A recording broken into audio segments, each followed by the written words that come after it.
Thank you for coming here, despite it being Friday. We have Milo Vojinovic as our guest today. He is a historian that started his academic path in Belgrade, where he just returned to. And then he finished his PhD in Berlin at Humboldt University 2 years ago. 2021, yes. Right? 2 years ago.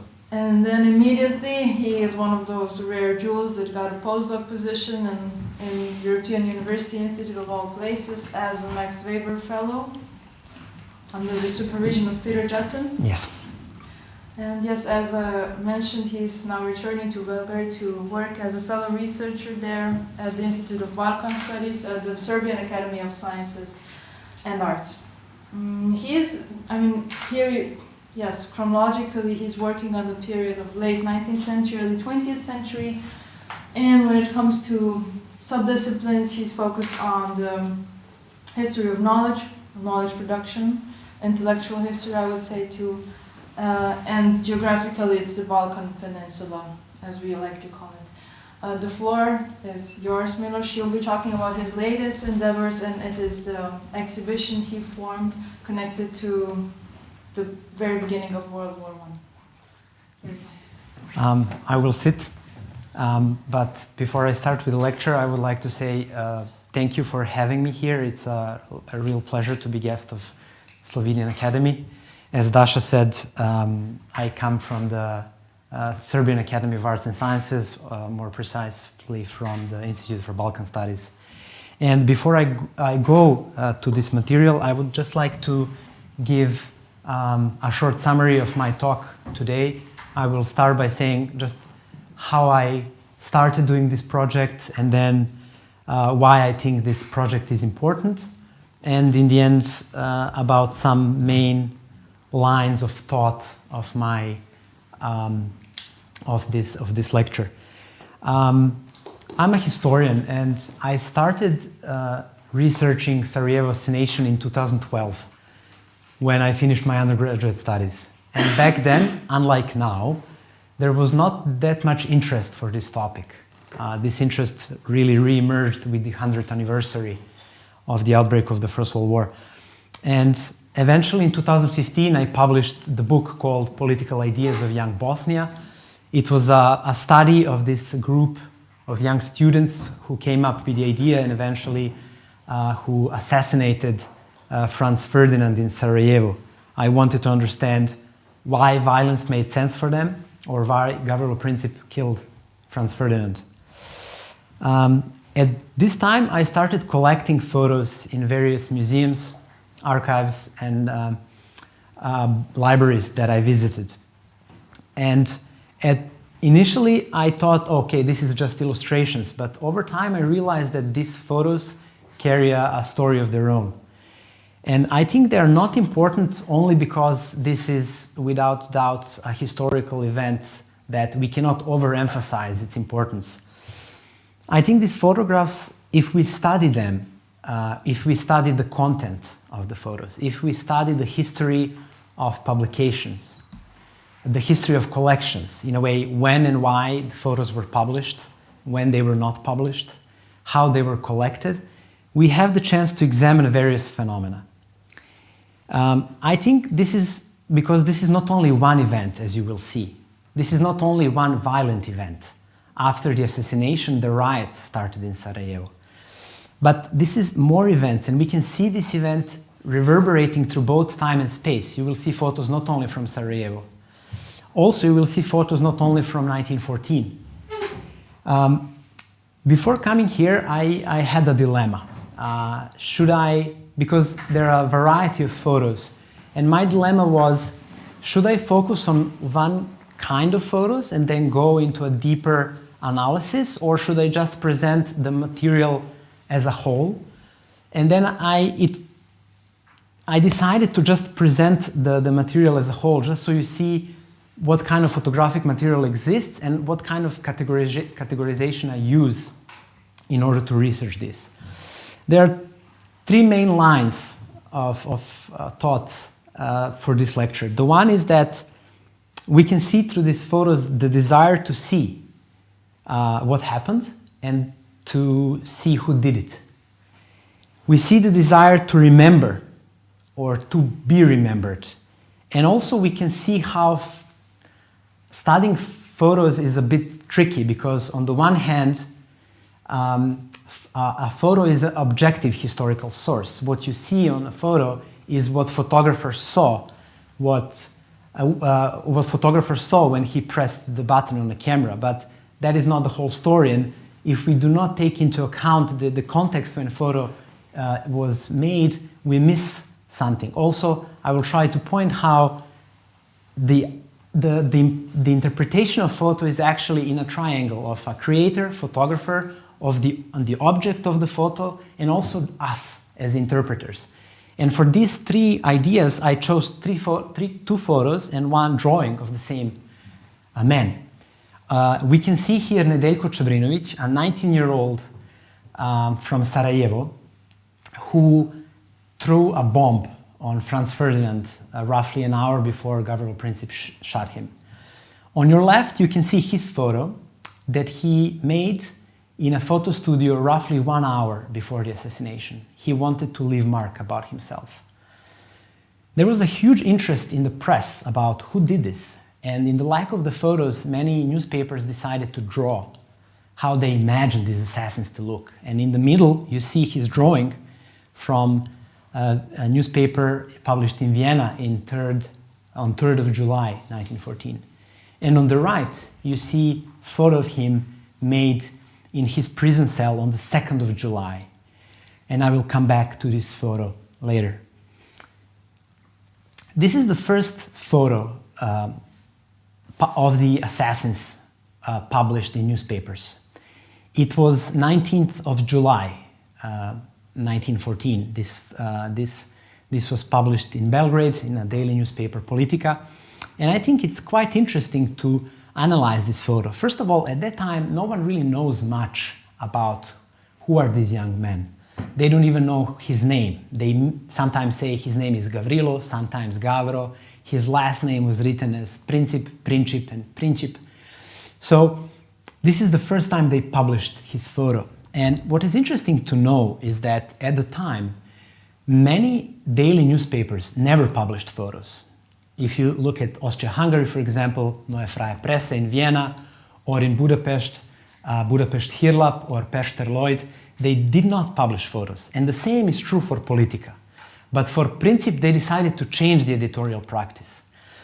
Another thing they did is that they took his face from an existing photo and they removed the others, because his importance was larger than anyone else. So we see a very precise desire to see who are these who are these assassins or conspirators.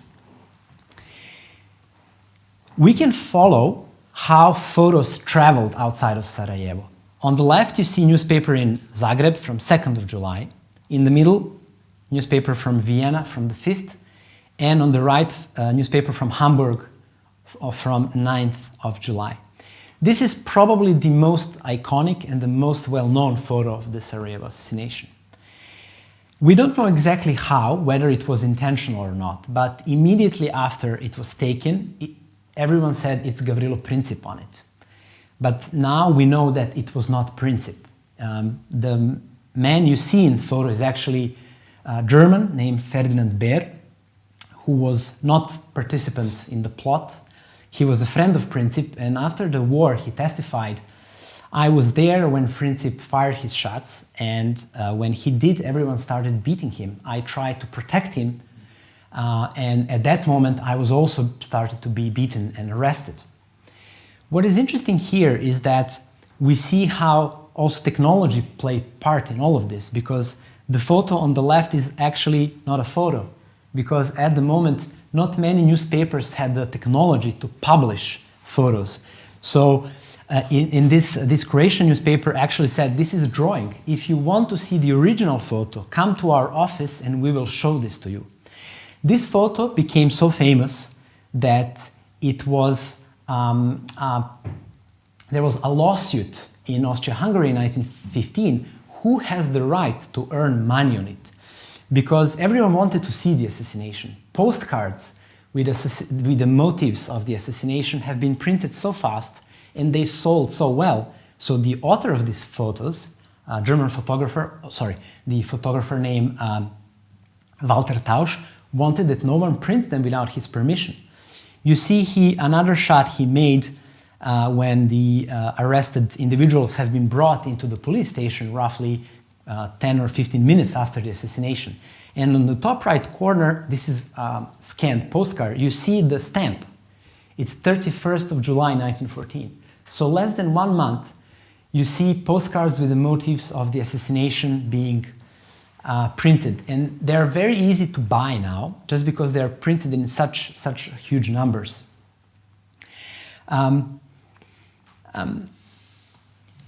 If we want to know who were these young students who organized the assassination, I think the most important photographs are the photographs of them before the assassination. Because then they're not the object of the camera in the courtroom or in prison. There they had the chance, in these photos, here in the middle you see Gavrilo Princip, who is 14-year-old. He's standing between two of his brothers. They had the chance to, in a way, self-fashion themselves, to create a pose, to bring some kind of symbolics. And these young students who organized the conspiracy usually used the topic of book. And the book was very important for several reasons. When I try to explain why they considered violence to be legitimate, I try usually to explain them as a new generation. New generation, not simply the group of people born around the same time, but the group of people who grew up in similar circumstances, who experienced similar lack of privilege and had similar upbringing. Absolute majority of these youngsters who decided to organize the assassination were the first generation of peasant sons, or actually serf sons, who got the chance to pursue higher education. And that is one reason. And the second reason why they considered the book to be kind of a symbol of knowledge was they really tried to oppose the Austrian narrative in Bosnia that somehow Bosnia is backward. So book was used as a kind of a symbolic medium of kind of a discourse fight against Austria to say, no, we are modern, we are using contemporary knowledge to fight you, you are actually backward. Here on the left you have a photo from a student ID of Branko Zagorac. He knew about the plot and he was sentenced to prison because he tried to invite others to participate. The transcript of the trial, it's very short when it comes to him. They asked him just a few questions. One of them was, is assassination allowed? Is it moral? He said, if a man is a tyrant, then yes. On the photo on the right, you can see on the top, standing on the left, is the youngest participant in the assassination, Vaso Čubrilović, who grew up to be a well-known historian, also a minister in one of Tito's post-Second World War governments. If there is an most important ideologue among these young men, this is Vladimir Gacinović, and you can see him here. These 3 photos were taken in New York in 1916, and you can see, in a way, he's posing. He poses like an intellectual, like a thinker, and he also poses on this one. So you would say, oh, he is on the left. You would say, oh, these are soldiers. No, this is a photo studio, in a way. So there is some kind of I would say that this photo can be interpreted as a pretty symbolic, also because he has some kind of a notebook or a book in his hands. Because one thing that they especially appreciated was insistence of making history, not being passive, being active. And this is why they translated a lot of Nietzsche, a lot of Henri Bergson.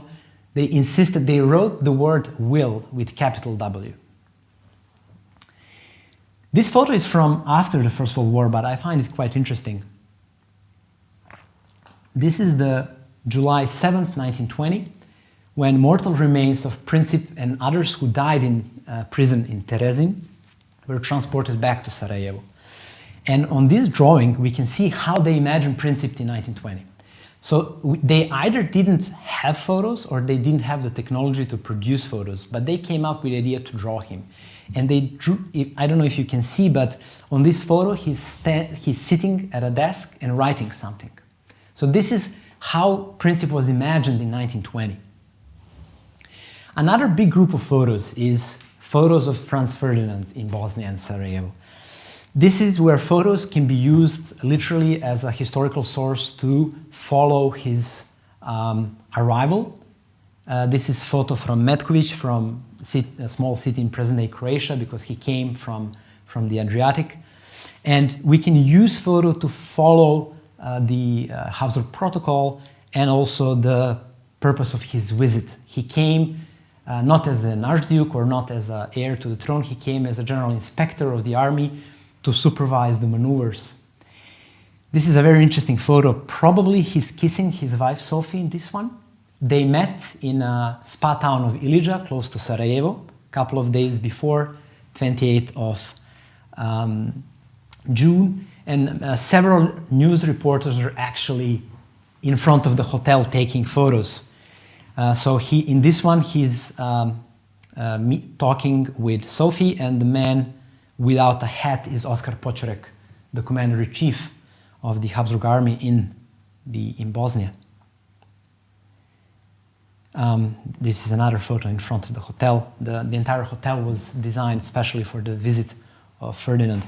Ferdinand came to supervise the maneuvers of the 15th Corps of the Habsburg army. There are several photos who depict him on the maneuvers. It was kind of a war games. He came to supervise the activities and the ability of the Habsburg troops in Bosnia. We come to the big day. Here, Ferdinand arrives in Sarajevo with train. He comes to Filipović military barracks together with Počorek, and he's greeted by General Mihail Apel, who is commander of the 15th Corps. They start their journey from the barracks. The plan was to go through the city and to visit the town hall. We have two photos of Ferdinand car in movement. This one is survived only through a very bad quality negative. And thanks to the Google Maps and thanks to the fact that they published in advance the route he will take, it was not difficult for me to locate where this photo was taken. It was the teacher's school, and roughly 100 meters after this shot, Nedeljko Čebrinović threw his bomb. And he knew where to stand because the route was published in advance. Ferdinand later arrives at the town hall, pretty mad, as you can imagine. The mayor waited with a speech, but Ferdinand soon interrupted him for obvious reasons. Here again, the several news reporters, we can see different angles of camera shots, are following his visit. And the reason why we had that shot of alleged Princip being arrested is because police station is actually just behind the town hall. So the news reporters were there when arrested individuals arrived. On these photos, you see the car have been turned and the Ferdinand is leaving the town hall with Sophie. For extra protection, another officer was added to the left side of his car.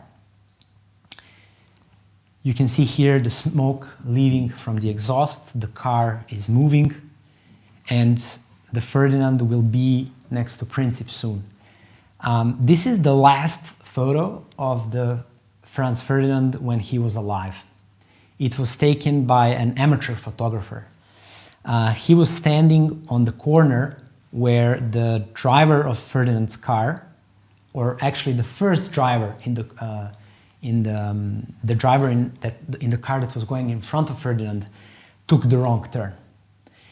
There was a planned route, but because of the first assassination, Ferdinand decided to change the route. He didn't want to continue with the visit, and he wanted to visit several soldiers who have been wounded by the bomb an hour earlier. But that was not passed to the driver of the first car. And following the first car, Ferdinand's driver took the wrong turn. You can see on this photo, perhaps I will, can you see my, no, you cannot see my mouse. You can see on the left side of the car, on the right, on the, from our perspective on the right, the extra protection officer who is standing on the right. But when this car turned to the right, they stopped, and they stopped in front of Princip. This is another surviving negative of that famous photo of arrest. Most of these photos have been published very fast. And it is interesting to see, when we think about photos, it's not only what is photographed, it's also about what's not photographed. But it's also about what is published and what is not published. It's interesting to compare Hungarian newspapers and Austrian newspapers. It is difficult for me to come up with a precise methodology for this, but my general impression is that for the Austrian newspaper, this was more a tragedy, and for the Hungarian newspaper, this was more of a big event. Numerous photographs that are published in Hungary are not published in Austria. And I think this is not because they didn't have the access to the photos. This is not why they could not, let's say, buy them to print them. So it's sometimes I don't have all the answers, but it's interesting to see how this, how many questions we can ask thanks to these photos. Both cars, the car where Franz Ferdinand was and the car when his officers were, have been photographed as evidence after the assassination. Here, marked with tiny X, you can see the place where the bullet went through the chassis of the car and hit Sophie in her stomach. Here you can see the broken glass. This is not the car where Franz Ferdinand was, but the car that was behind him, and the bomb that was thrown actually exploded closer to this car.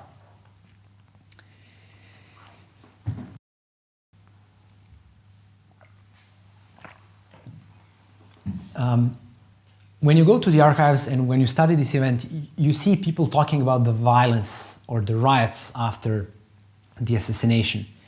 But without photos, you don't really see actually the intensity of it. And you can challenge, thanks to the photos, the official narrative. In Austria-Hungary, in Bosnia and Herzegovina, Austria-Hungary had some kind of unusual units called Schutzkorps. They were some kind of sometimes part of the military, sometimes not. Sometimes maybe they can be described as paramilitary with using our contemporary understanding of it. And usually it was said that the violence after the assassination came just by using these units. But here we can see something interesting. You can see a man holding a stick in these photos, and you can see a vice mayor of Sarajevo, architect Josip Fancaš, who, according to several testimonies, actually called for violence. He said, basically the interpretation of the authorities was everyone who is Serb or Orthodox in Sarajevo participated in this, and now it's time to, in a way, to revenge. This is another unusual photo.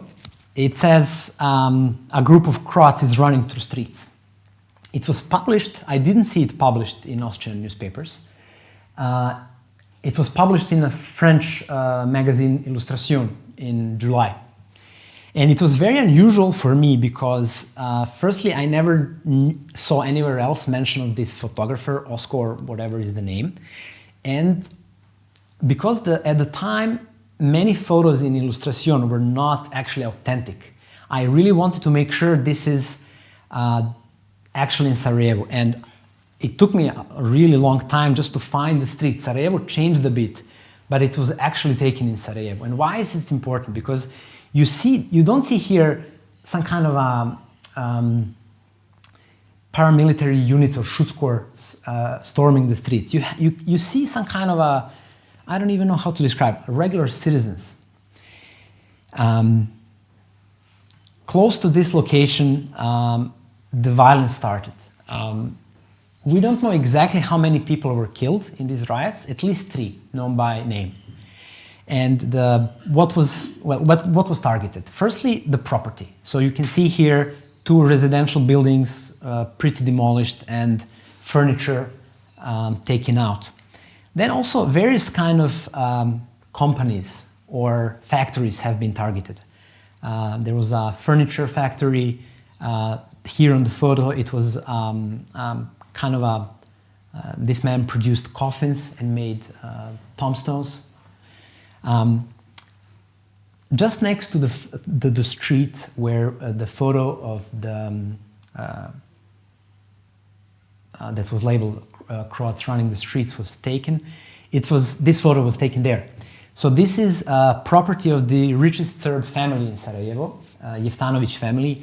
Most of his income came from he organized coach and carriage business in and around Sarajevo.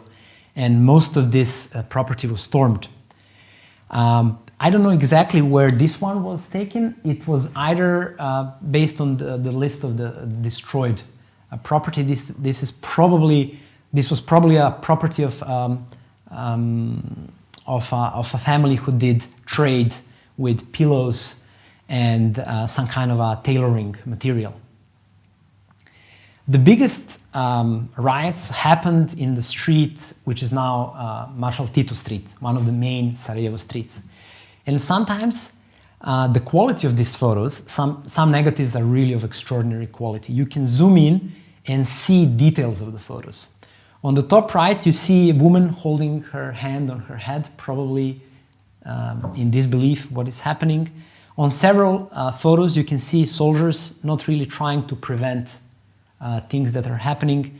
And on the left, you see 2 individuals either hitting someone or breaking something. This is an interesting set of photos. They survived through different negatives, which I found in not 4 but 3 different places.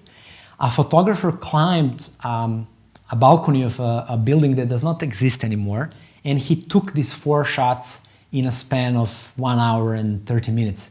I was lucky because there is a clock on the walls of the building. There are 2 clocks, but one is not working.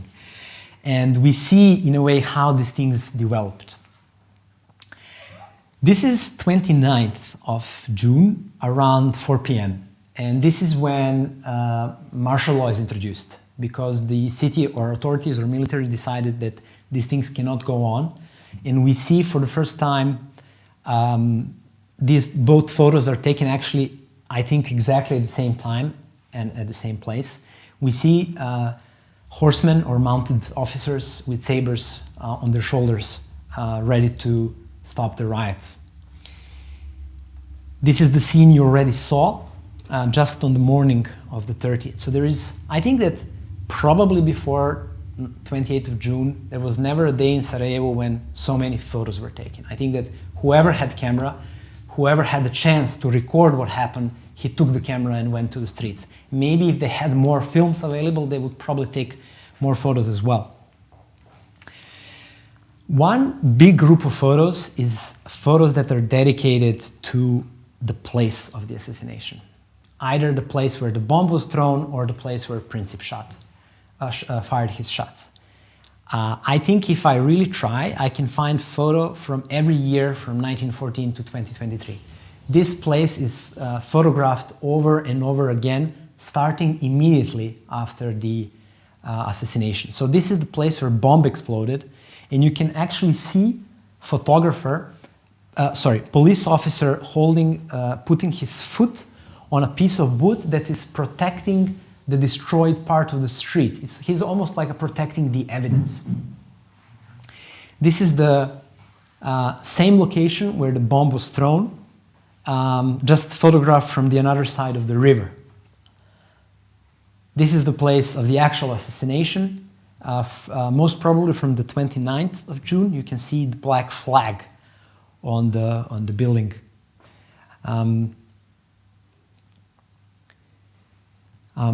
Whoever wrote comments on these negatives, probably the man who took them, also wrote the place of catastrophe, the place of disaster. This is the place. So if you can maybe connect now the last photo of the Ferdinand alive.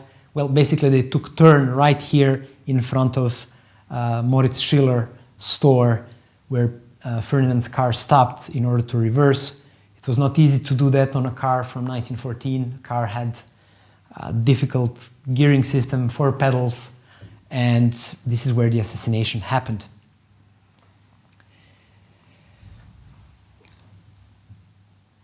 I think that the photo of Gavrilo Princip that is used over and over again is this one that you can see on the right. And the history of this photo is really interesting. One of the individuals who was present when these photos were taken was Polish, and after the war he came to Yugoslavia and shared his memories, and also he published a book about his time in Bosnia, and he actually declared what happened. So there was a huge pressure on police to quickly discover what happened.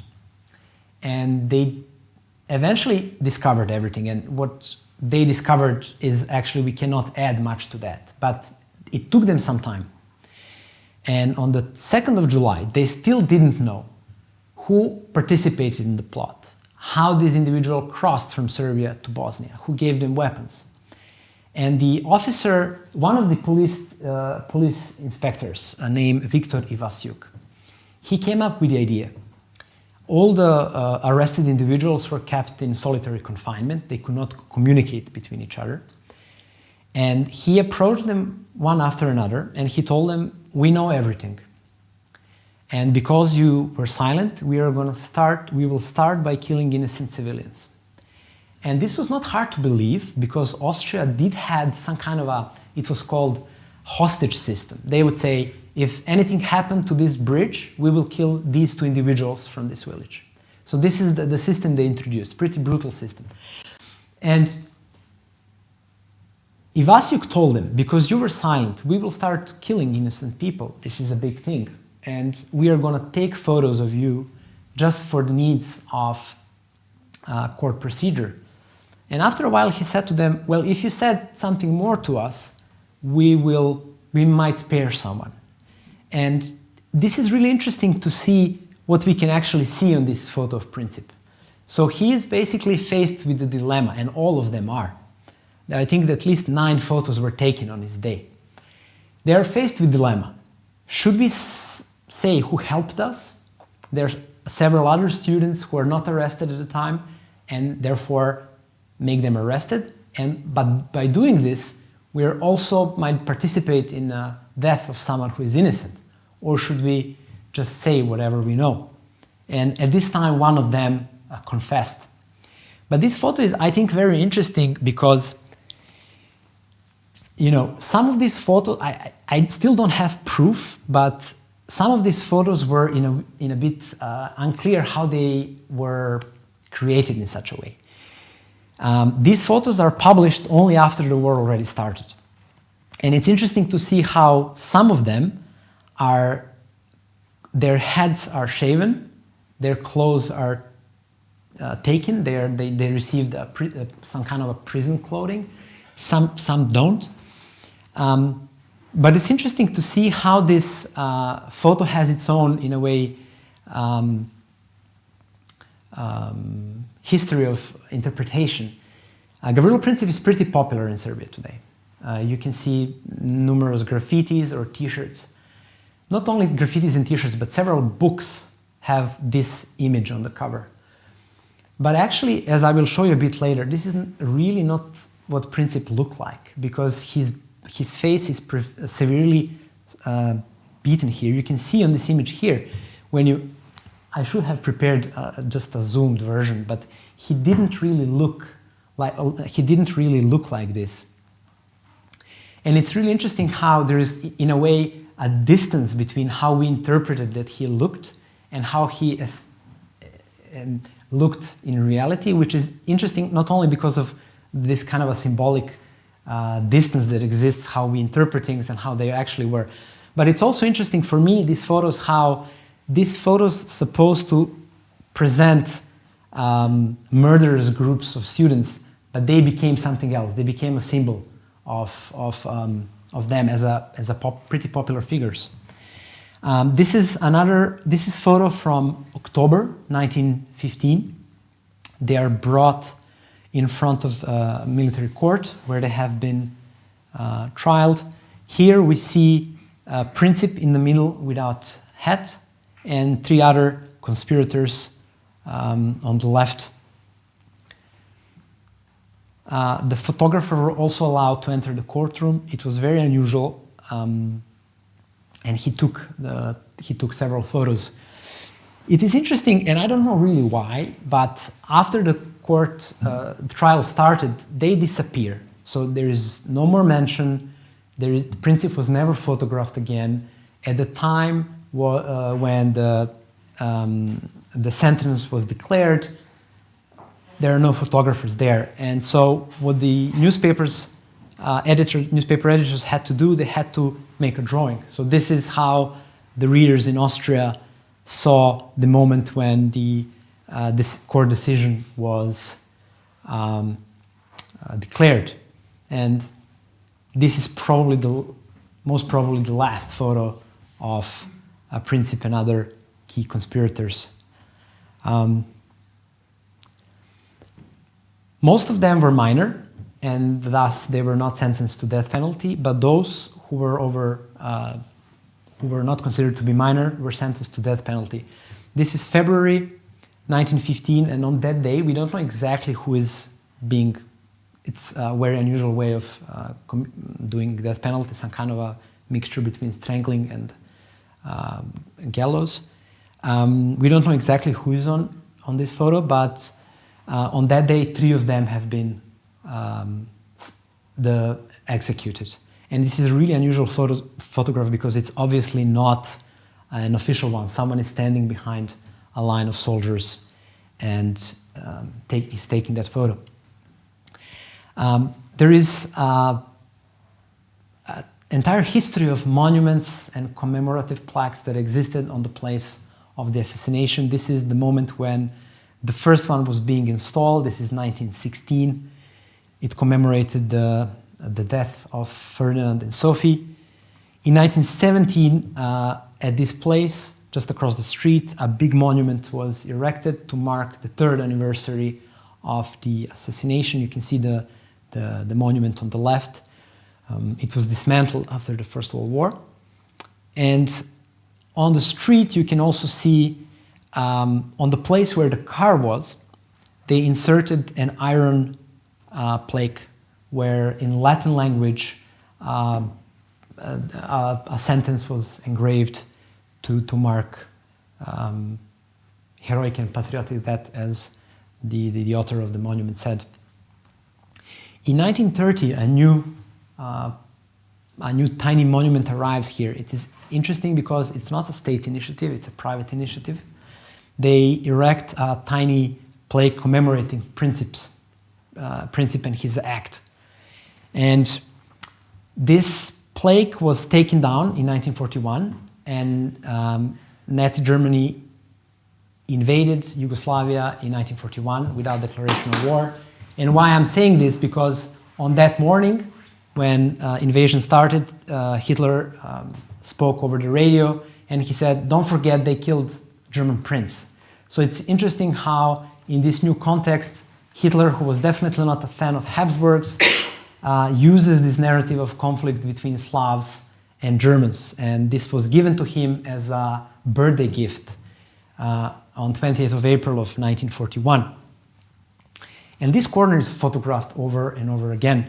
On the left, you can see a photo from the Second World War, and you see that the plaque is missing. On the right, you can see a photo from 1947. During communist Yugoslavia, 2 different monuments were put here, and I don't know why, but in 1953 they decided to put a bigger one. So here you can see, in a way, from the top left towards the right, you see first the Habsburg one, and then the first one erected to the memory of Princip in 1930. On the top right, the one from 1945, and then on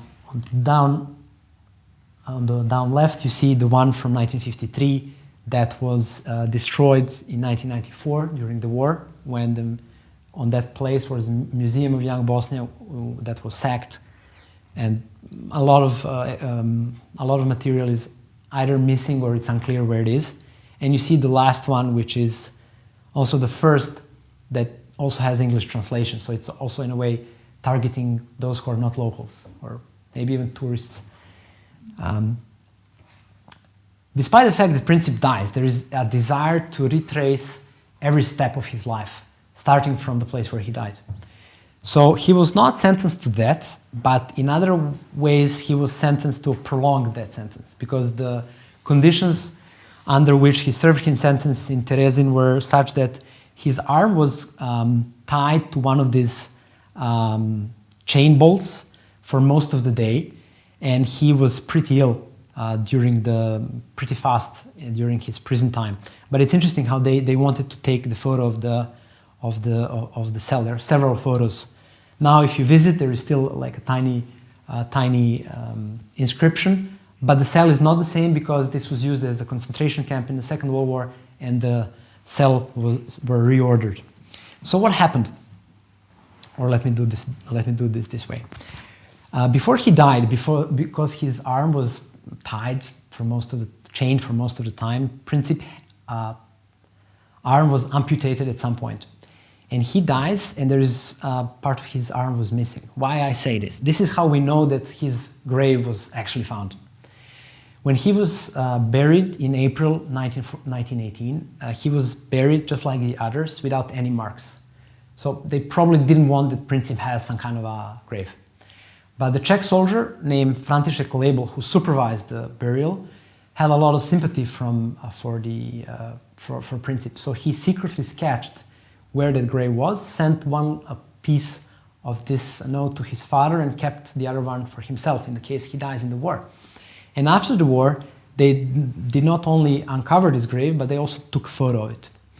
And because they were buried in one part of the cemetery in Terezin, but when they exhumated their bodies, they removed them to a special place. The mayor, so Terezin is now Czechoslovakia, and the mayor of Terezin wants to exhibit their coffins in his own family tomb. So until they're sent to Sarajevo in 1920, they spent roughly a year so the inscription in Czech says Sarajevo Martyrs.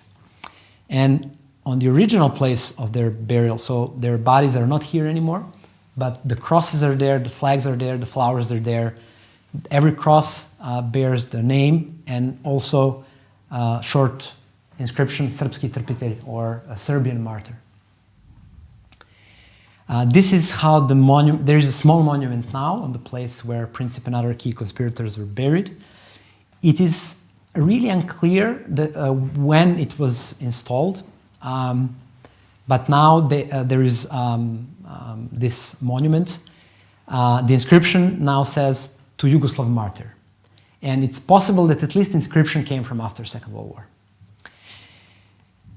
The bodies of conspirators arrived back to Yugoslavia. It was again a private initiative. The Sokol movement organized the transport of their bodies, and it was obviously a huge event in Sarajevo. They actually took effort to take the train onto a tram tracks and to come with a rail wagon up to the exact city center of Sarajevo, where the kind of a funeral procession started. This photo is pretty powerful, I think, and it depicts Stevan Jakula, who was the leader of the Sokol movement, who gave speech before the Sarajevo burial took place. Sometimes, I mean, these photos really tell a story of how something was important for the community, because you see how many people is present here or in some other events. If you just, sometimes if this is described in the sources, this is another layer of our understanding of the time. Every year, twice a year, on the 3rd of February, when the execution in 1915 happened, and on the 28th of June, there was some kind of a ceremonial service. And this is one of my favorite photos. This one was made at some point, based on the uniforms between 1922 and 1939, because this is when the white gendarmerie uniforms were introduced in Yugoslavia. But I like this photo because this is the only photo that I know where you can see the other photographer. And you can see that he climbed this very actually tall fence just in order to get a good angle. And both of them climbed. I don't know, it's probably 3 meters or so. And basically this is the only photo of a photographer. So the man who took care and effort to actually create this material that we have now that allow us to have this material to analyze. In 1939, an architect named Alexander De Rocco on the Orthodox cemetery, where actually they were buried, I forgot to say this, he creates a chapel to the heroes of the Sarajevo assassination. It's unusual because not all who participated were Orthodox, but at the time, all of those who were Roman Catholic or Muslim were still alive. So maybe this also allowed this. It's really interesting how they, in a way, solved this, maybe a conundrum or maybe not. After the Second World War, celebration of Princip becomes something that state sponsors. And you can see here, this is either 1946 or 1947, a young party official giving a speech commemorating the event. You can see school kids having drawings of Princip, of Gacinovic, and Danilo Ilic. Danilo Ilic was, I would say, he organized the logistics in Sarajevo for the assassination. And there was, I would say,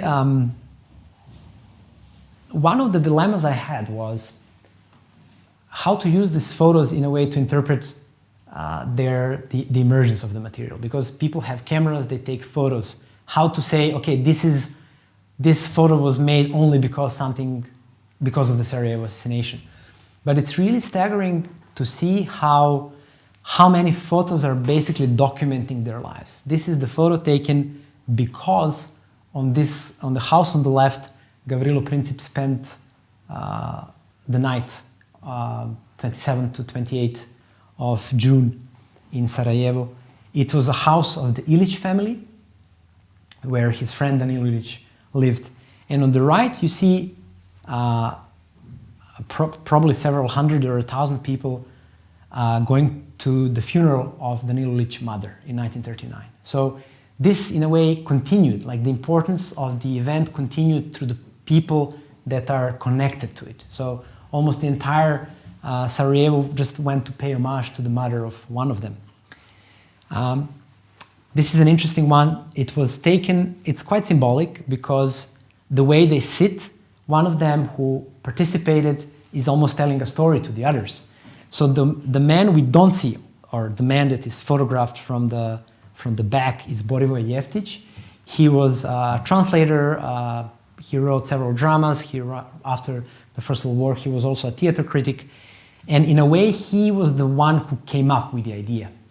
Because when he saw that Ferdinand will come to Bosnia, he took that piece of newspaper, he cut it and sent to Nedeljko Čobrinović, who was by that time working in Belgrade as typographer. So this is how 3 of them, the creators of the conspiracy, Nedeljko Čobrinović, Trifko Grabež, and Princip, actually found out that Ferdinand will come to Bosnia.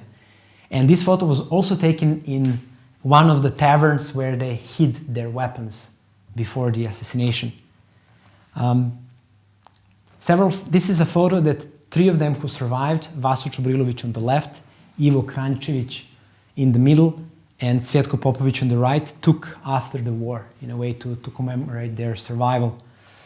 Ivo Kranjčević is in the middle. It's interesting to see because several people noted that when he was arrested, in the newspapers you can see that his name is Milan Kranjčević, not Ivo. And an interesting source for this is also a memoir of the judge who actually did the trial. And he said, well, we wanted to make Ivo sounded a bit Croatian, so it was a bit easier for the government to say that his name is Milan. And that the same, the Lea Pfeffer, the judge who oversaw the investigation, he said, well, the only guy who was not arrested because of his name. He was Muhammad. So he was allowed to escape to Montenegro because it would make things for the Austria easier at the time. These are the last two photos. This is the photo of, there are a lot of photos that describe their lives afterwards. And this one was taken by Austrian photographer in 1964 who visited Sarajevo specifically for this event. And he took a photo in the Sarajevo Museum. And he took a photo of Cvetko Popović, who was in charge by then of the natural history collection in the museum. And in the end, one of my favorite photos, this is the photograph taken during the exhibition in the Museum of Young Bosnia in 1964. And it's pretty powerful because we need to guess, or we need to make several assumptions, but we see a very old woman who probably was alive at the time of assassination and most probably brought a grandson with her. And in a way, this is I think that, of course, this material is interesting because it gives some additional knowledge about historically important event. But I think it's even more important because it allows us to see how, in a way, that the event travels through time, how the photographer comes from Austria to a city that was once part of the Austrian Empire, or to a city where perhaps we can say the end of the empire started, to make note of the exhibition. And especially the photo is pretty powerful also because they look at other photos. And yes, I hope I didn't took too much of your time. Thank you for the invitation once again. And I'm happy to answer any questions if you have them. Thank you.